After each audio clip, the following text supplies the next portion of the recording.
All right, so before I get to the original video, I want to give you a bit of an update to this story. So while I was shooting this, about an hour later, this story that I initially reported as speculation is in fact apparently true.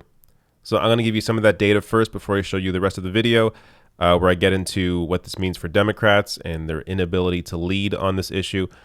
But first, as you see here, Andy Slavitt, this is Obama's ex-Obama healthcare head, tweeting out, rather than open the ACA exchanges, Trump and Alex Azar just announced another plan.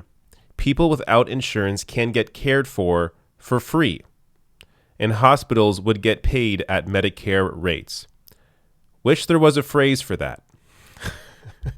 Obviously hinting at the fact that this really sounds like Medicare for all. Now, to be clear, this is not Medicare for all. This is single payer in a very narrow sense, just covering coronavirus treatment. Though, some of those details are also being worked out. So, like anything when it comes to the Trump administration, oftentimes what something sounds like, if it sounds good, it's usually too good to be true. So, some of this reporting appears to speculate that it may not be as clear-cut as it sounds. This is the New York Times here. The administration's plan would pay hospitals after the fact and would tend to shift more money toward states with more uninsured patients. New York, California, and Washington, which have experienced early surges in infections, entered the crisis with very low levels of uninsured residents. Republican-led states like Florida and Texas that have declined to expand Medicaid are likely to benefit more from funding targeted directly at uncompensated care. So this may in fact be a way simply for Donald Trump to help red states. So for those red states, it may sound like, for those voters, it may seem like Donald Trump's implementing a healthcare plan that's helping us, when in reality, when it's actually implemented, it may not be helping everybody in the country. But again, we don't know all the details yet. I just wanted to give you an update that this does appear to be happening. And now here's the rest of the video where I speculate as well the impact that this will have on Democrats. So it appears Donald Trump is trying out single payer. This story is kind of crazy. And it also really shows you the failure of Democratic leadership right now. To be outflanked, potentially outflanked here by Donald Trump, outlefted by Donald Trump when it comes to healthcare, is disappointing to say the least. But first, let me show you the story that came out today. This from Market Watch. It's a Wall Street Journal story. Trump administration set to pay hospitals for treating uninsured coronavirus patients. This is what happens in a single payer system. And in fact, it's pretty close to Medicare for all in terms of at least the coverage of coronavirus. As I'm going to show you in a minute here exactly why. So the Trump administration expects to use a federal stimulus package to pay hospitals that treat uninsured people with the new coronavirus as long as they agree not to bill the patients or issue unexpected charges, according to two people familiar with the planning. The plan, which could be released Friday, comes as the White House faces mounting criticism for not launching a special enrollment period for people seeking coverage under the Affordable Care Act. More on that in a second. Congressional Democrats are also pressuring the administration and insurers to waive treatment costs for the growing number of Americans who are losing employer-provided health coverage as job losses mount. Again, I'll get to the job losses as well in a second. This piece here. Hospitals treating the uninsured often bill patients for the difference between the amount they get from the government and the cost of care. The uninsured also may get bills for care provided by doctors who aren't directly employed by the hospital. Both would be barred under the administration proposal, and hospitals would likely be reimbursed at current Medicare rates, people familiar with the planning said. This is what, it's similar to how a Medicare for all system would be rolled out. Now, obviously, it wouldn't be rolled out based on disease. It'd be rolled out based on age. But reimbursed at current Medicare rates, it's operating similarly to a single payer system here. Now, this is happening. You have Donald Trump here potentially rolling out some, very narrow version of a single payer system for coronavirus, while still Joe Biden the coronavirus hasn't changed Joe Biden's mind on Medicare for all. So he still, during this crisis, just a few days ago, still is not in support of Medicare for all. Right now, at least in this very narrow sense, look, I don't want to give Trump any credit here. He's doing this almost, you can say, in a way to avoid having to expand Obamacare. But still, when it comes to healthcare, he is now doing more when it comes to single payer than the Democratic leadership wants to do. And the presumptive nominee, unless Bernie dominates all the upcoming states, still, for Democrats, does not support Medicare for all. This is this was tweeted out yesterday by Hillary Clinton, April 2nd. Millions of people have lost their employer-tied health care over the last 2 weeks because of the pandemic. True. It's an easy call. Reopen the healthcare exchanges. What money do people have to be able to buy back into healthcare after they lost it? Where is this money coming from?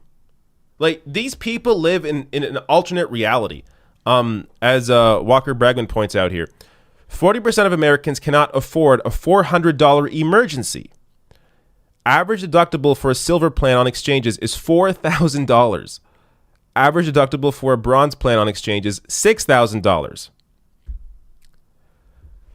People like Hillary Clinton really have no idea what life is like for most people in America. Thinking that, oh, all you got to do, let people buy back into healthcare. Everything's going to be fine. That's all you got to do. No, people should be guaranteed healthcare. They shouldn't have to think about it ever at all. Having to pay for healthcare should never have to be on anybody's mind, because it should be guaranteed to them through a single payer system. How many times do I talk about single payer in Canada? How I never think about healthcare because I don't have to. Unless I need it, I never have to think about it. Under a single payer system, like in Canada, I can go to any walk-in clinic.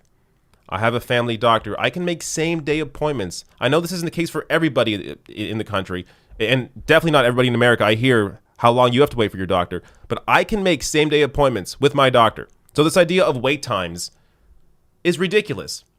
Wait times are completely dependent, in America, are completely dependent on how much money you have. If you're wealthy, yeah, there's no wait times.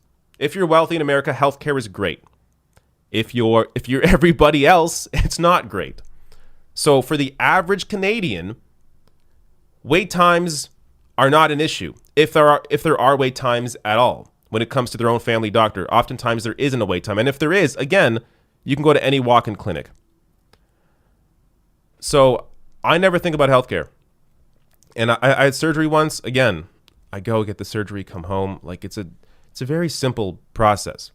Like one sheet of paper at most, just so doctors know who I am. But other than that, I walk in, I have my health card, they know who I am, get the surgery or see my doctor, whatever it is, go home, that's it. Never hear about it again. But Hillary Clinton, Democratic leadership, still fighting to prop up this status quo private for-profit system. More here to share. Jeffree Stein from Washington Post. 30 million Americans could lose their private health insurance over the next few months. So let me, in fact, show you what that looks like as I sit here. So Americans are losing their jobs. And because a lot of them have healthcare tied to their employer, this is what happens. All these people right now are going unemployed. Many of these people, millions of these people, had their healthcare tied to their employer. Now it's gone. And what? The status quo of buying back into your healthcare plan when people have no money? How is that a plan? That is no plan. You need a single payer system. Now, I understand it's not going to happen right now, but clearly, if Donald Trump can guarantee that people with coronavirus are going to be covered by the government through a similar single payer system where the rates are the same as Medicare, then he can do more Democrats should be pushing for more. They should be pushing for a single payer system right now. Even if they think it's not possible, you have to push, because if you start the argument, you start the debate with the compromise or even less than the compromise, then all you're going to do is pull everybody else to your right-wing position. Now, look, the reality is Democratic leadership, they don't want single payer because they have the money that they receive through private interests, the healthcare industry, big pharma. That is the reason they are not fighting for single payer. It's not because they don't think they can get it. It's because they don't want it. So that's the reality. But Democratic voters should be pushing their politicians, should be calling their congresspeople, their senators to push for single payer. There needs to be pressure on this, because when you see Donald Trump able to get through, or attempt to get through anyways, what he's trying to get through now, clearly more is possible. And this recent story follows this story from April 2nd. Trump says it doesn't seem fair that 30 million Americans are uninsured and suggests he may expand Medicare or Medicaid. You potentially have Joe Biden going up against Donald Trump. And Trump's position is further left-wing. Forget left-right. Is more moral. Trump has a more moral healthcare position, at least rhetorically, than Biden does. That's crazy. Now, again, Trump is a horrible person. Nobody should ever vote for Donald Trump. He's a racist piece of shit. But understand, this kind of strategy works. He will fool enough people into thinking that they will be covered if he talks about expanding Medicare. And you have Joe Biden fighting for Obamacare, fighting for a for-profit system. So it's completely ridiculous what Democratic leadership is. And really, because they are not fighting for a single payer, and the reason they aren't fighting for it is because of the interest that they are tied into, big pharma, the healthcare industry. All Democratic voters have really is their vote and their voice. So apart from, when hopefully this all passes, apart from protests, apart from calling on your lawmakers to actually fight for you, not much is going to get done unless the American people actually stand up and demand a Medicare for all system.